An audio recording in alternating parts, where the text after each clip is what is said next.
সারা জীবন আমার কইরা গেলাম, আমার কেউ হইল না। যাদের জন্য কষ্ট করলাম তারাই আমায় চিনল না।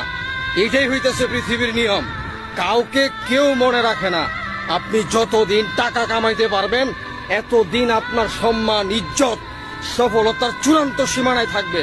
যেই দিন থেকে আপনি টাকা কামানো বন্ধ করে দিবেন, আপনি বিছনায় পড়ে যাবেন, আপনি অসুস্থ হয়ে যাবেন, আস্তে আস্তে আপনার আপন মানুষগুলা আপনারা ছেড়ে চলে যাবে। কারণ কথায় আছে না, মানুষের বাবা মা তো সারা জীবন বেঁচে থাকে না। যদি একটা মানুষের বাবা মা সারা জীবন বেঁচে থাকতো, এই পৃথিবীতে আর কোনো আত্মীয় স্বজন, কোনো আপনজন, কোনো কিছু লাগতো না। কারণ একটা মানুষের জন্য তার বাবা মা এই শ্রেষ্ঠ। তার বাবা মার মতো দেখার মতো মানুষ এই পৃথিবীতে আল্লাহর কাউরে বানায় নাই।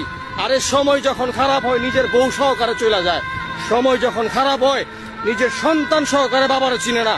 এটা হইতেছে পৃথিবীর জামানা। এখনো সময় আছে, নিজের জন্য কিছু করুন।